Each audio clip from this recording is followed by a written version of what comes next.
Good morning, good afternoon, good day, wherever you find yourself. Let's get started. My name is Graham Codrington, and it's really great to be with you just for this very short hour keynote session as part of your program. I'm really excited to be with you and to be sharing the concepts of leading like a futurist. The session is being recorded, just so that you know. There are a number of people who we know are not able to join us, and we'd like them to have access to the content.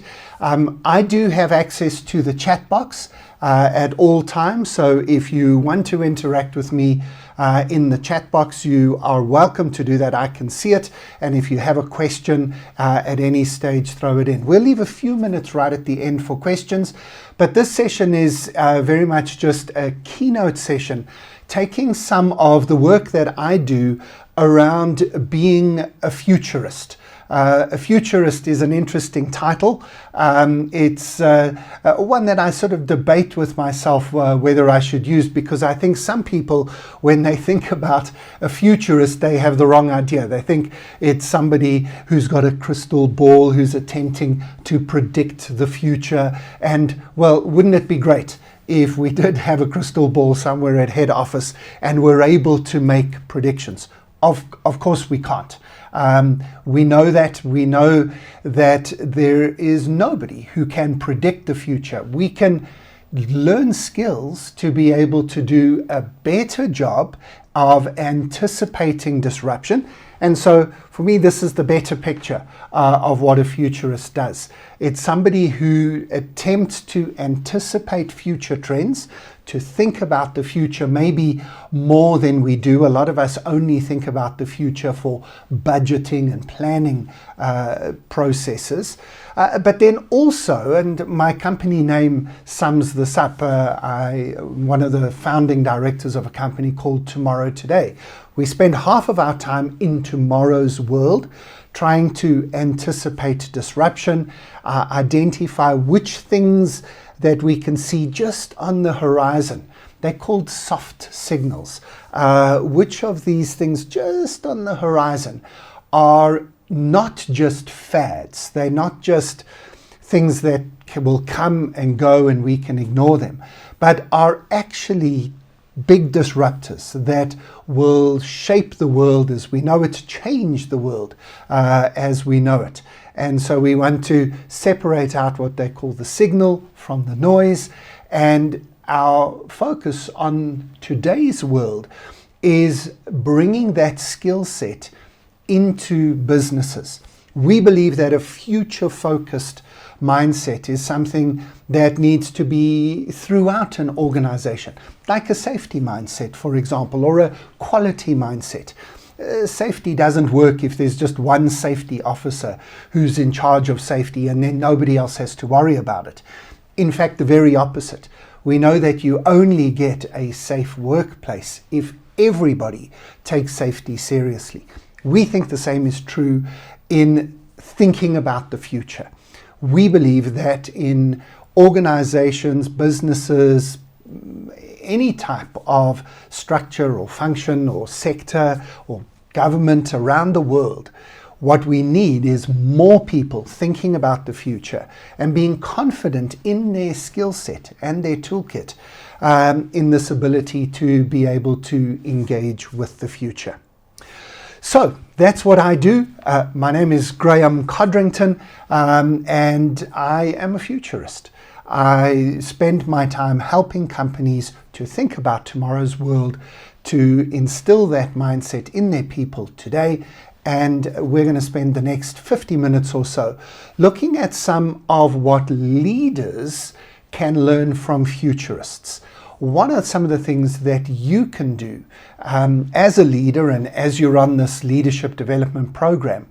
What are some of the things that you can incorporate into your leadership processes, your leadership style, in order to bring this future focus to yourself, to your team, and to the organization?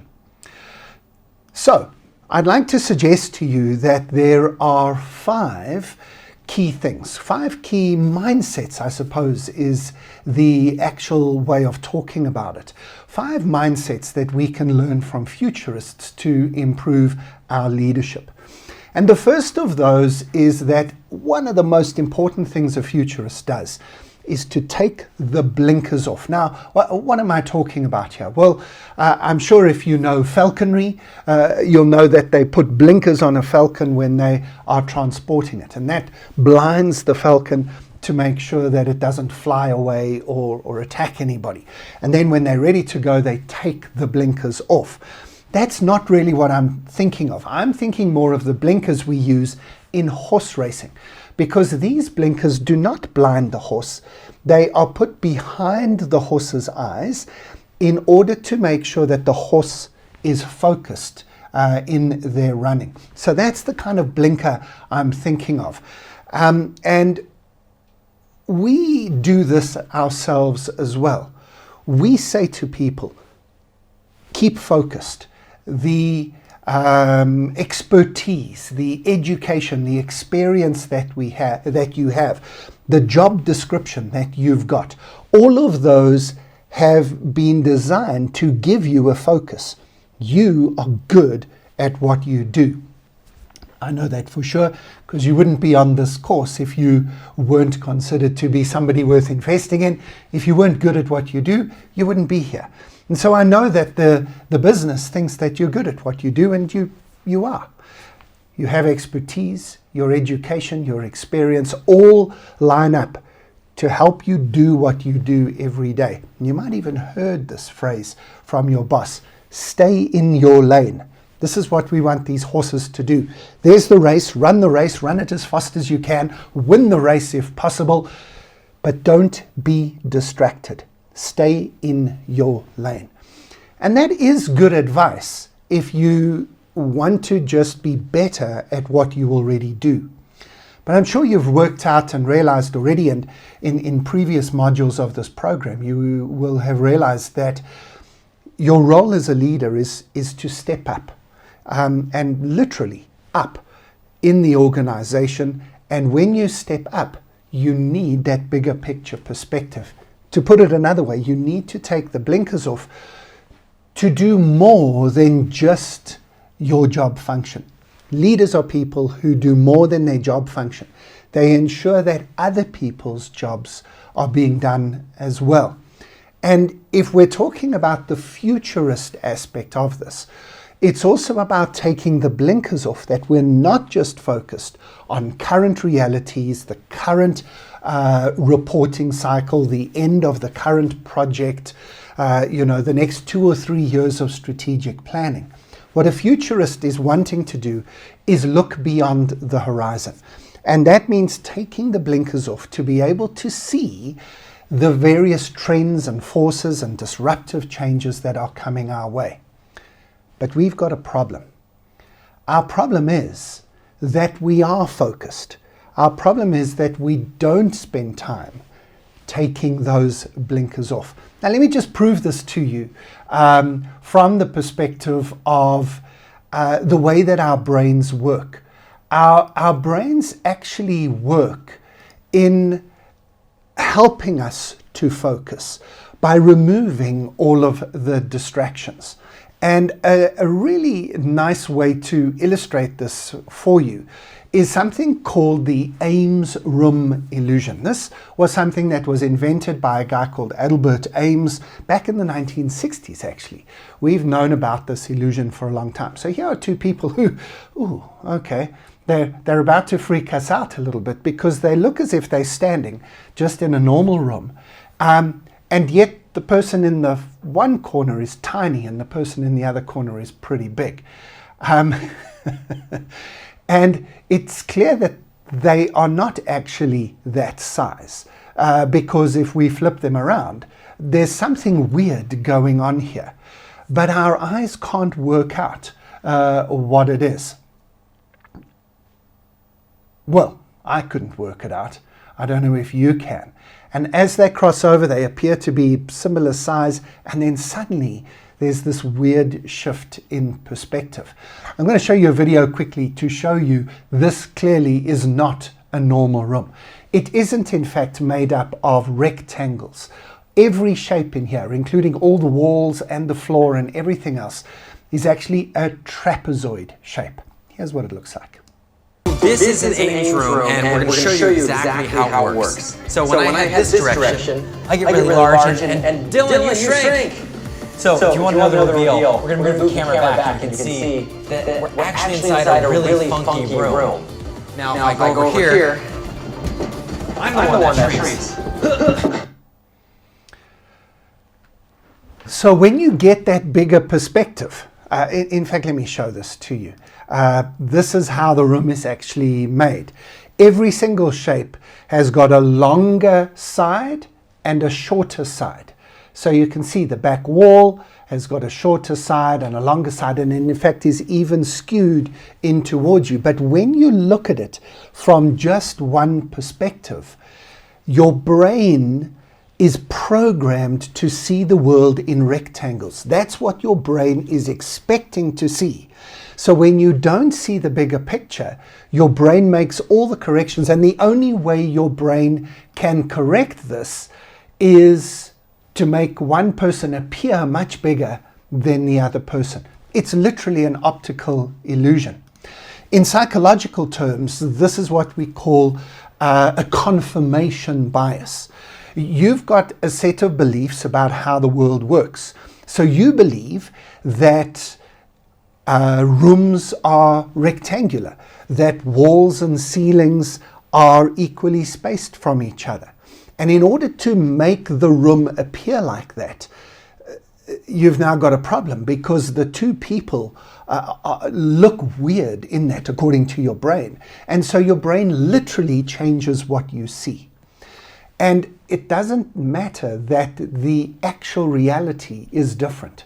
Your brain chooses what it wants to see, and literally causes you, this is what an optical illusion is, causes you to see something that in reality is impossible. To see two people who are roughly the same size as very different sizes. It's the only way your brain knows to make sense of what it already believes. Of course, we can then step back and see that bigger picture, and then we realize, there's additional information here. Does that make sense now to what I'm saying?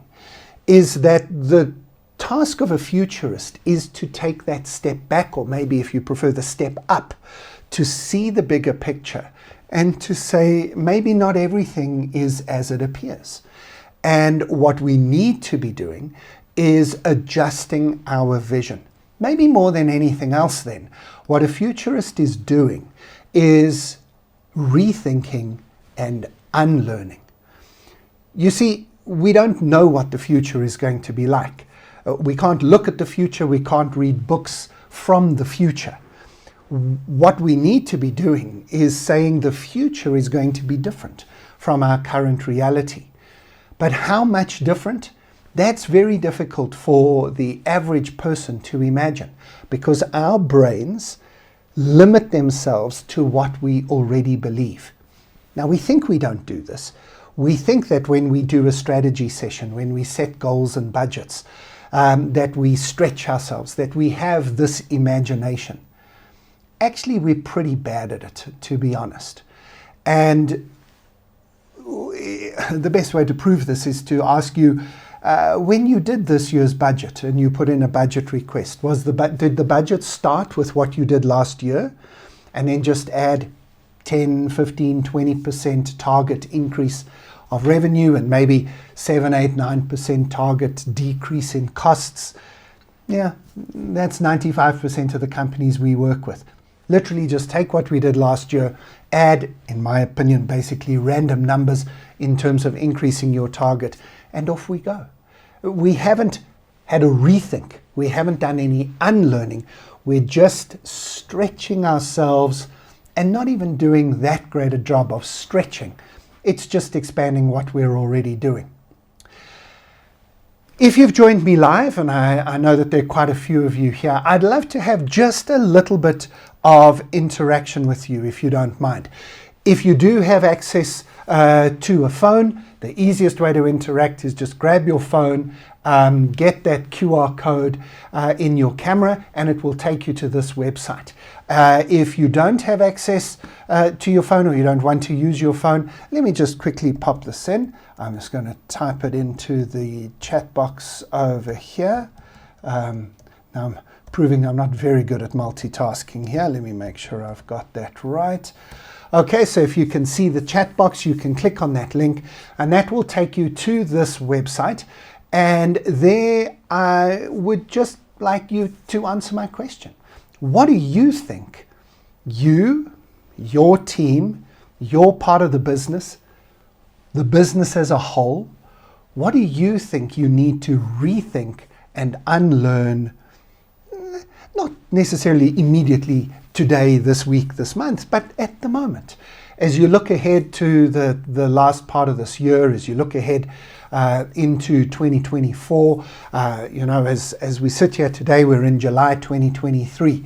We're 9 months since ChatGPT was launched into the world, fastest growing app of all time. It's not really artificial intelligence, but it's brought the concept of AI into our offices. Is that something that has changed our world?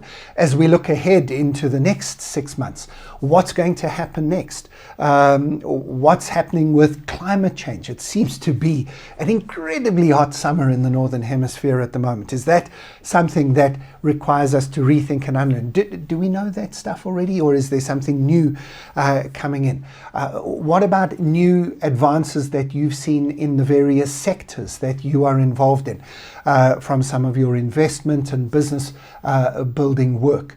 And then obviously internally, we're still in kind of recovery mode from COVID. Not really from a disease perspective, but from working out, can we work from home? What does hybrid look like? There are now massive 4-day work week experiments going on. Dubai's one of the countries that's experimenting with that in a limited way. Anyway, hundreds of things. Don't let me do all the work for you. You go ahead and let me know. I'll come back and look at this list in a little while. I'll give you some time as I keep talking. You keep writing. As you have ideas, let's share those. And don't forget, you also have the chat box in the Zoom session, if you're live with us, to throw in your questions, and I'll answer them as we go. But if the first thing that leaders need to learn from futurists is this idea that we need to rethink and unlearn. By the way, we could pause now and do a 3-hour workshop on some of the tools, some of the skills, some of the methodologies that you might use to do this. There are lots of ways that we can train our brain to rethink and unlearn.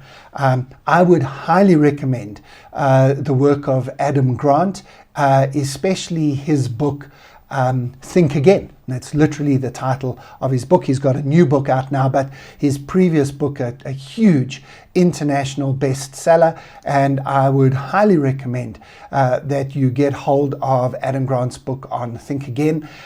It goes into some of this in a little bit of detail. There it is over there, and he talks about the fact that, we've all got curiosity. We all ask great questions, and that's learning, and we all need to learn, and coming on a program like this is part of learning.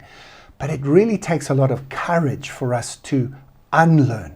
Unlearning is an absolutely huge part of what a futurist does, because it opens our strategic imagination. So we could spend quite a lot of time talking about the skill set, but that's not the goal of this session. This is just a keynote session that gives you a whole lot of ideas and kind of points you in a direction and hopefully inspires you to go and do a little bit of work. I'll give you my contact details if you'd like more insights, and of course the rest of this course, the rest of this program that you're on, is going to give you some of those skills as well. So the second thing that leaders can learn from futurists is that what we need to be doing is going beyond just improving what we already do. I think that real innovation in the 2020s is not going to be merely new products, new services, new channels to market, but it's going to be our ability to actually reimagine, rethink and unlearn our business model itself. In fact, two of you have already thrown into that aha slides that we've got to rethink our processes, and somebody else said we've got to rethink our processes and our team structures. That's what I mean. We're on the right track here. That our business model itself, the way we structure ourselves and how we go about our business, needs to change. This is one of the things that futurists are doing all the time. We are looking for examples of companies that are changing the rules of the game. They are changing the rules for success and failure in the industries that they're in. Over the last few years, I've started to compile a list. Again, we could spend 3 or 4 hours unpacking this list, but here are my top 7 that I think get people thinking about the ways in which this new world that we live in, if we label it Fourth Industrial Revolution, if we label it the Artificial Intelligence Revolution, if we label it the Mobile Revolution, whatever labels you use, this new digital era that we live in, it's giving us the opportunity to have incredible new approaches to business models. Let me just quickly give you these ideas. The first of those was data. Companies that are building their businesses on data, who are recognizing that data is the new oil, if you like. And for a company based out of Dubai, I don't need to explain that analogy in more detail. Oil, yes, of course, is a commodity itself, is something that you can sell. But what the oil does is it opens up everything else. It becomes the fuel, the fuel for other approaches and other things that you can do. And so companies that traditionally were involved in one industry and focused on one set of products and services, as soon as they understand that if we gather data and then use that data becomes a product and a service itself. Of course, your best examples here are the Facebooks and the Googles and the companies that provide their services for free. And then, of course, if the service is for free, then you know that you are the product. Or more technically correct, your data is the actual product. Of course, the thing that they're selling is advertising to you on the basis of knowing who you are. But let me give you a different example. Those are the obvious ones. In South Africa, where the company Discovery started, but now in Australia, America, the UK, and I think coming soon to the Middle East. Discovery started as a medical insurance company. In South Africa, where Discovery is based, that's also where I am based, if you haven't yet placed my accent, we don't have very good public health care. And so if you can afford it, you purchase private medical insurance. And that means if ever you have to go to the doctor or the hospital, you don't go to the state hospital, you go to a private one, and there's an insurance to cover you. What Discovery realized very, very early on is that if they were going to be covering people's health care from an insurance perspective, they would have lots of data about people. If they gathered more data about people, and they created a program called Vitality, where people gave them permission to track what food you ate, what activities you did, how many steps you took each day. So if you're a Discovery member, you get yourself a smartwatch, you get points, and they call them Discovery dollars, and you earn points for every healthy thing you do. For walking, even for watching movies. If you go and watch a movie, they consider it as being a stress reliever. I'm sure that's not true of every movie. We've had Barbie and Oppenheimer opening this weekend globally.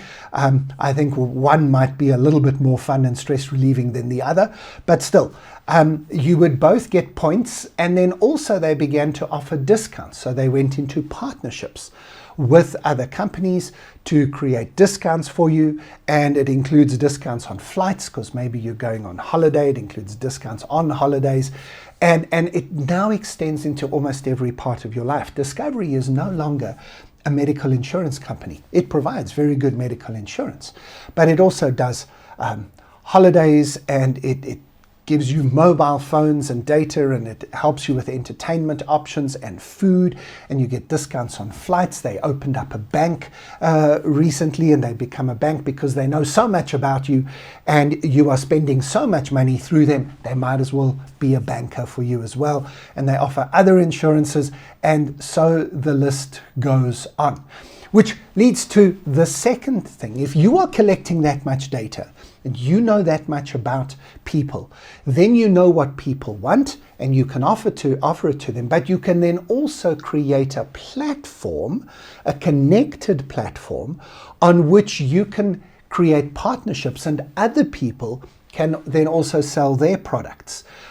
You can get a little slice of the action. And of course, now you know we're talking about Amazon, we're talking about Alibaba, although probably the best example in the whole world of doing this is WeChat, because somebody sent me this WeChat universe spidergram. It's ridiculous. In China, at least, WeChat is just everything, because they recognized the power, like Amazon and Alibaba did, of having a platform. So it's not just the products and services you sell to your clients, but it's building a platform on which you can partner and also bring other people on to share your platform. Which links, of course, to the third principle of a future-focused business model, which is the sharing economy. And we know the examples, Airbnb, Uber, and so on. So let me give you some different examples. One of our clients is Husqvarna. They're a Scandinavian-based company that does tools, and one of their divisions is garden tools and household tools. And they were saying, well, why should everybody own a hand drill? You only need the drill once or twice a year to drill a hole in a wall. Then you've got to go and dig for it in the shed, and maybe it doesn't work properly. Or, why do you need a weed eater or a lawnmower or a ladder? Why does everybody have to own one? Why can't we share them? And so they created these options where you go, you just rent it, you open up the drawer, you get out what you need, you bring it back within the right time frame, and you get your money back. Very similar to cities now that rent bicycles in the same way. So we know the concept, but it's kind of anything as a service, X as a service. We know software as a service, that's obvious, but it's now anything as a service. I was seeing just recently Japan Airways is now giving clothes as a service. If you travel to Japan on Japan Airlines and you're going on holiday, you don't have to take any clothes with you. You can rent your clothes for the week. True stuff. Have a look at my YouTube channel. I put a video up about it just last week. So the sharing economy is a lot more than just Uber and Airbnb. It's a mindset shift around anything as a service, which of course links into the platform and the data kind of play. By the way, I think this is exactly what the gig economy is. It's employees as a service. But now I'm opening up something that probably could be an hour-long conversation. Let me keep moving through my list. The fourth thing on my list was personalization. Business models that gather a lot of data, have a platform available, think in a sharing mindset. One of the things that they will do is they will create personalization. And we know that personalization is one of the most powerful business models available. If people feel that they are getting a just for me product or service, they are much more inclined to pay more, be more connected, and stay more loyal. Same is true, by the way, with employee engagement. We know this to be true because the greatest marketing campaign of all time in terms of revenue generated came from Coca-Cola a few years ago. You may have one of these bottles or tins of Coke somewhere in your office or your home. You might not drink Coke. You might never intend to even drink that particular one, but you have it because it has your name on it. It's personalized just for you. We know that personalization works. How do we create a business model around personalization? Of course, some industries it's easier to think of and imagine. Other industries you're going to have to rethink and unlearn. You're going to have to build that strategic imagination in order to get it right. Now, we could just keep going. Companies in these environments do things like constant upgrades. If you think of your mobile phone, every time you go to the App Store, there's apps that need updating. When last did your clients experience an upgrade in the products and services they got from you? And what would a constant upgrade flow look like? We can learn lessons from games and gamification, which is taking the psychology behind online games or computer games and building that psychology into our products, our services, our employee engagement. Anyway, you see the point I'm making. What futurists are doing is not trying to look at what are we doing now and how do we get better at doing it. But we're trying to look at what are some of the ways in which the rules for success are changing. And to put it a different way, futurists don't fear the future. We're excited by disruption. When we see something coming that could change the rules of the game of our business, our immediate response is not to say, how do we protect ourselves from this change? We do the opposite. We run towards the storm, if you like. If we see a storm coming on the horizon that could change our world, we run towards it. Or if you want to put it in different language, you can put it in the language of Formula One racing. Ayrton Senna, the late great Ayrton Senna, was one of the most remarkable drivers in the rain. He was the rain king. Nobody could beat him when the weather was bad. And one of his favorite quotes was this: you can't overtake too many cars in sunny weather. When all the conditions are good, then all of the competitors are roughly the same. But when it's raining, then you can shine. I love that. And I think he's exactly right. And that's what a futurist does. A futurist looks for the disruption and says when everything's just going the way that everybody expects it to go, there's not much to distinguish between you and your competitors. But what we want to look for as futurists is what happens when the disruption comes. So let me get practical just for a second. I know this is just a keynote session, and I'm just fueling inspiring you, hopefully, to think like a futurist and lead like a futurist. But let me also try and be a bit practical. What I'd highly recommend is that you and your team take 5 minutes every week. And my recommendation is it's the first 5 minutes of your week. First meeting of the week, probably a Monday morning, right? Take the first 5 minutes and say to people, let's think like futurists. Let's take 5 minutes from the future. What you need to do is you need to look at the future. You need to look for the disruptive forces that are coming your way. Take a little bit of time, get a nice long list from your team, and then allocate each of the forces that you are seeing. We've talked about AI today. Let's take driverless cars. Let's take the 4-day working week. Let's take hybrid teams. Let's take climate change. And what you do is you allocate those, each one to one member of your team. And then you allocate that to 1 day each week, 1 week per person. So next Monday, who've we got on the line?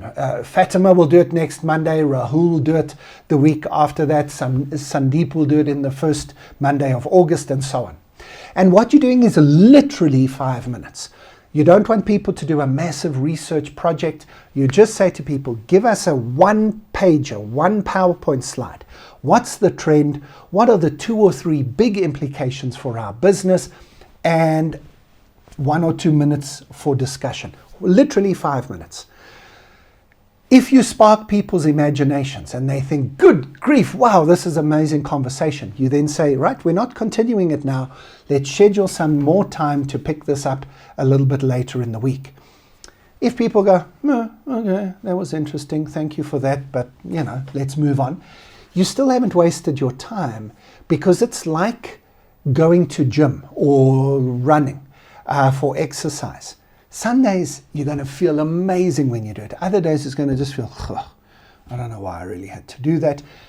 The point is, it's the consistency that makes you healthy, that builds your muscles. And it's going to be the consistency of thinking about the future and giving yourself space and time to rethink and unlearn that's going to make all the difference for you. So it's about building this into your weekly activity as a team. I'm not taking up a lot of time. I'm literally just asking 5 minutes from you, but doing it regularly to build this future focus. So what are we doing? We're asking people to rethink and unlearn. We're asking people to look for examples of disruption that is happening in other industries, in other parts of the world, in other companies, so that we can learn from it. And then what we want to do is make sure that people realize that our reason for doing this is a lot more than just optimizing what we are already doing.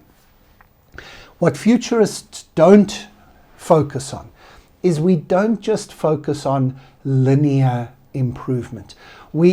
Our task is not just to help you do a 10% improvement next year, or to slightly increase and improve what you've been doing. No, we don't want to do this stuff. This is for the CFO and the COO. What we want to do is to blow the socks off of our thinking. What a futurist's contribution is to see different things and where real innovation is coming from.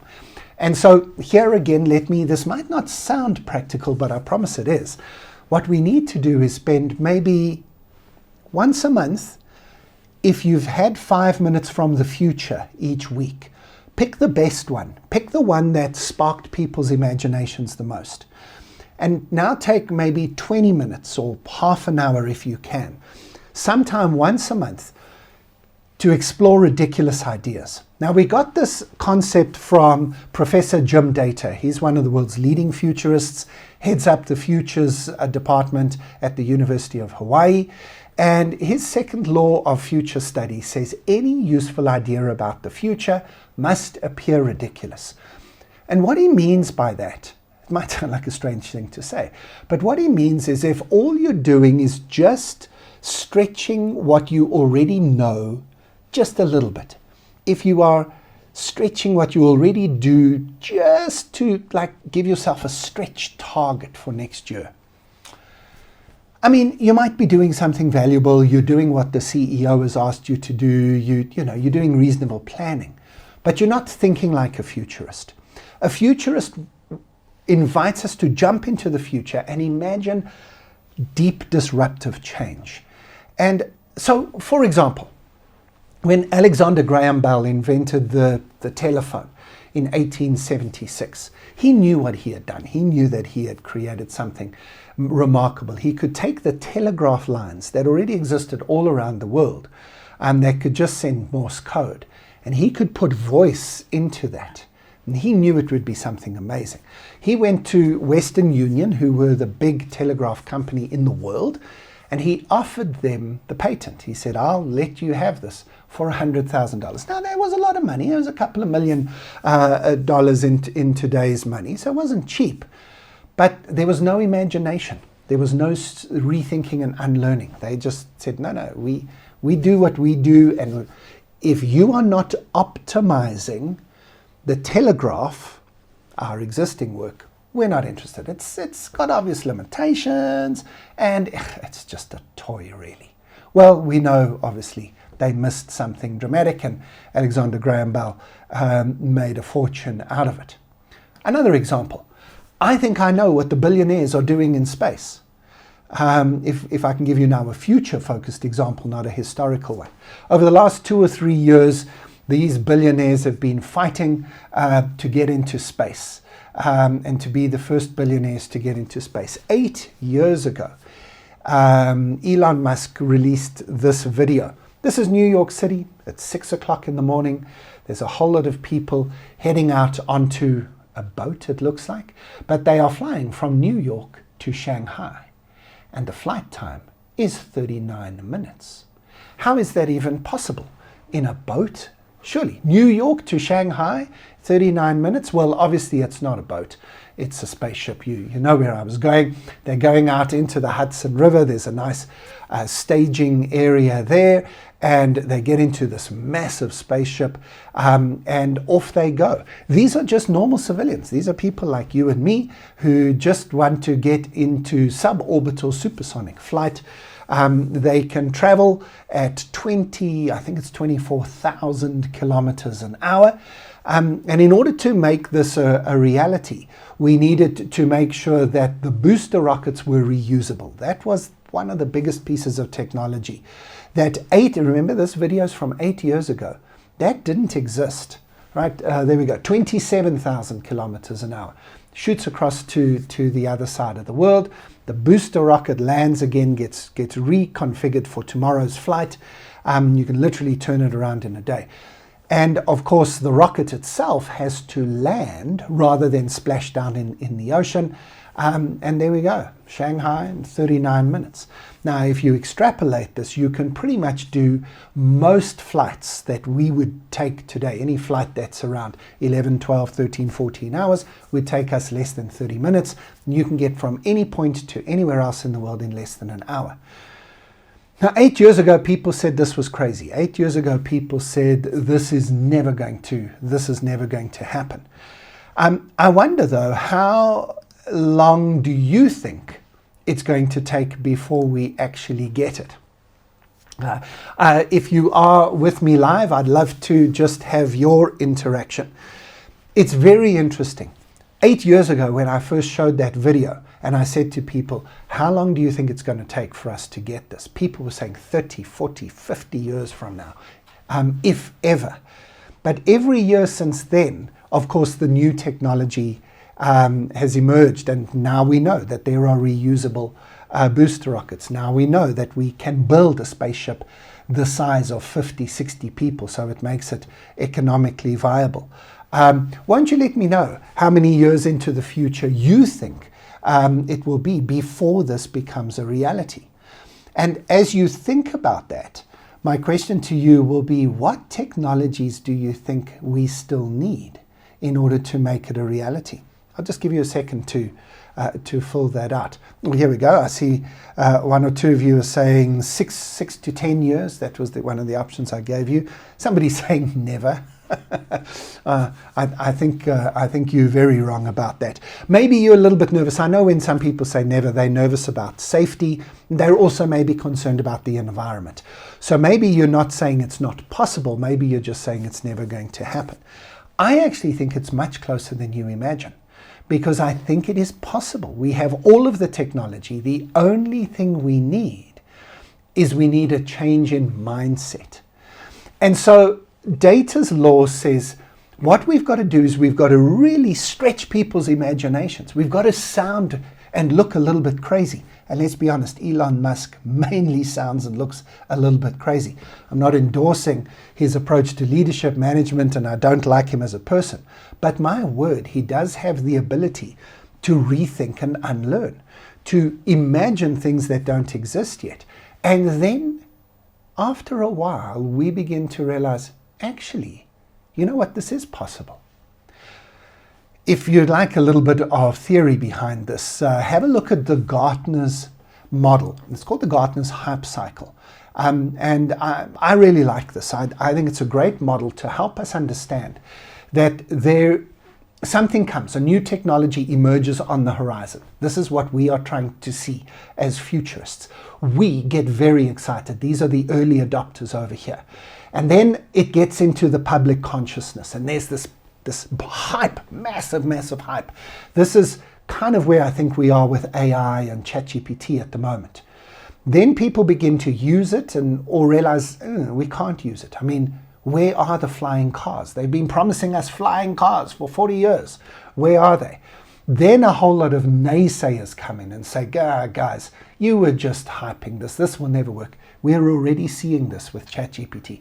ChatGPT just hallucinates. ChatGPT is nonsense. And in fact, some companies go further, and they ban ChatGPT. And they just say you can't use it. What then tends to happen is a little bit more realistic expectations leads us to a point where we realize what's usable. It's not as big as the hype, but it's certainly better than nothing. And it gets to a point where everybody's just using it. Remember Google Glasses a few years ago? How many years? That was probably, could even have been 10, 12 years ago now. Here's me being very smug. I was one of the first people I knew to have Google Glasses, and I was really enjoying it. But then it was just hype. It didn't work. Except it did, actually. Google Glass is used now in medicine. Doctors are using it. Engineers are using it all the time. It's deployed in factories. In other words, it has limited usages, except maybe it doesn't. Because now some companies, this is Google, have announced that they are going to be launching them, but embedded in your glasses. Apple's new AR headset, VR headset, is see-through, and it's got augmented reality. Now, data went further and said any useful idea about the future must appear ridiculous. Then when you think about it, you must realize, actually, there's something worth thinking about. But not every ridiculous idea is useful. He's not just saying, hey, guys, you need to think ridiculous ideas and only be ridiculous. It's simply a technique. It's a technique to expand people's imaginations. What's the most ridiculous thing we could imagine? Up until 4 years ago, my example at this point in this framework was to say, imagine everybody worked from home. Imagine you didn't have any offices. And people would say, Graham, that's ridiculous. Well, that example was broken by COVID. I'm not saying it's a perfect thing. I'm not saying everybody should work from home. But I am saying that we can.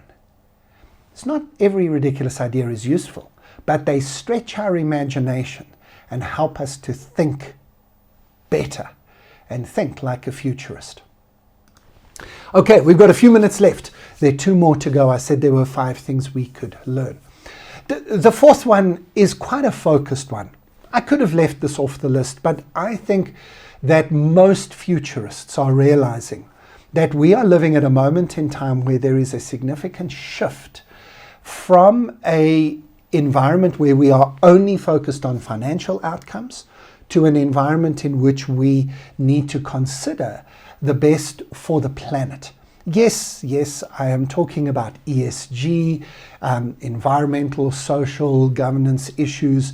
But I'm not here with just saying there's a green agenda. I'm not saying every futurist is dedicated to a green agenda. What I am saying, though, is that futurists are dedicated to thinking differently about the future. And when we do that, we realize that the businesses, the companies, the organizations, the governments that are going to be successful in the future are those that do more than just maximize their revenue. They're also a force for good in the world. Let me give you an example, and this is probably a ridiculous idea example as well. This is Boyan Slat. He's a Dutch young adult, and he founded a company. By mistake, he founded a company.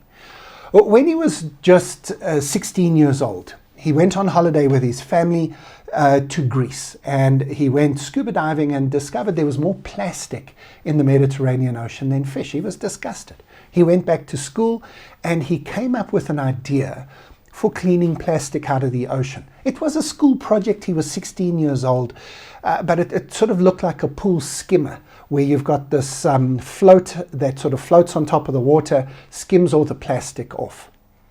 He won a competition. People thought it was a really great idea, but then he went to university and he was studying aeronautical engineering, and then he was just asked to do a TED Talk. He didn't know what the TED Talk was on, so he presented his 16-year-old science project. Just an idea. Imagine, he said, imagine we could clean the ocean. Imagine we would be able to take all the plastic out of the ocean. We would save the sea life. He presented it as a vision, as a sort of 16-year-old's dream of what could happen. As he tells the story, a few days later, as the TED Talk got released onto the TED website, he started to get phone calls from serious people like Richard Branson, Peter Thiel,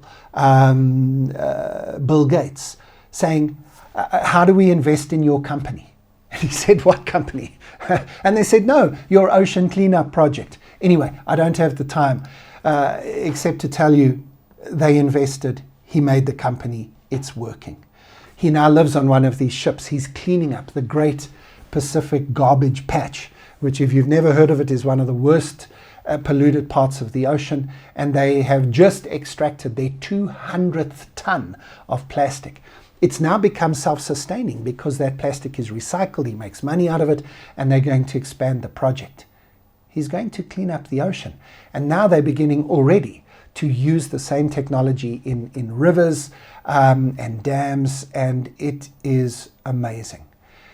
We can be a force for good if we think about the world differently. What we really need to be doing is developing a culture of experimentation, being explorers. If all these other things are what futurists do, then ultimately what's going to happen is you're going to have lots of ideas emerging in your business. And if you're leading your team to think like futurists, you're also going to have to lead them to build a culture of experimentation. Not big, massive experiments which could burn the whole place down and need billions and millions of dollars to fund. What you really want to do is help your team to just come up with small ideas. The types of ideas that will help you to rethink and unlearn. Going back to what I asked you to think about right at the beginning of the session. What you're really wanting to do is to build a culture of experimentation. In other words, between now and the end of the year, you've got 5 months left of this calendar year. I don't want you to have 2 big experiments. I want you to have 20 small experiments. That's the mindset. It's not think big, think out of the box. It's actually think small, think like a futurist. Because what futurists do is we have these big visions of what might be coming, but then our focus is on building adaptability, responsiveness to change, agility into our teams, so that whatever does happen in the future, we are able to deal with it. And the best way to do that is to build a culture in which your people are confident and comfortable to experiment, to try things, to give it a go. Again, my best example 4 years ago was to say, let a few people work from home for a few days a week, try it for a month or 2, see what happens. It's not going to burn the place down. We're just asking a little question and we're going to see what the data tells us to do. Right now, I think my best example is the 4-day working week, which I know some companies, especially in Dubai, are experimenting with, but I think more of us need to realize the data is proving that a 4-day working week is really going to work. Our hour is up. I really wish that we had more time. This is something that probably deserves a day or 2 of our focused attention. But I hope that what I've done in the 55 minutes that we've had together is to just show you that what a futurist does is not try and come up with crazy ideas and predict the future, but rather is to change the way we think about the world around us. And that is an essential part of your toolkit, of your skill set, of the mindset of a really good leader in the rest of the 2020s. The best leaders are going to be those who have the ability to lead and think like a futurist. This is not a complete list, but this is the best I could give you in 55 minutes and a jolly good place to start. If you would like more information and if you'd like to follow me and the work that I do, here's how to get hold of me, my contact details. My company's name is Tomorrow Today Global, and you can go to tomorrowtodayglobal.com to see what our whole team does. I have a Futures Club that you're welcome to look at and see whether that might be useful for you. Otherwise, just go to YouTube, go to LinkedIn, follow me on social channels. This is what I do all day, every day. I put videos and articles and resources up all day to help people just like you to lead like a futurist. I haven't seen any questions come into the chat box while I've been talking, and I haven't left quite enough time now, so if you only gave me your hour, the hour is up, and I thank you very much for your time, and really wish you well for the rest of the course and the rest of the program that you're on. Hopefully this little insight that I've given you around what a futurist does will unlock your strategic imagination and help you to rethink and unlearn. Give your next lecturers a real pain as you ask them rethinking and unlearning questions. You'll thank yourself for the lessons. The next lecturers might not thank me for the questions that you ask them.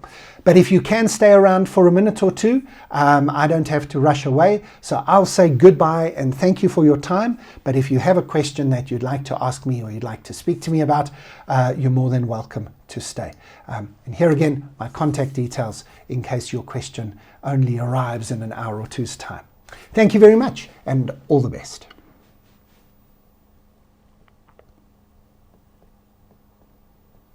Recording stopped.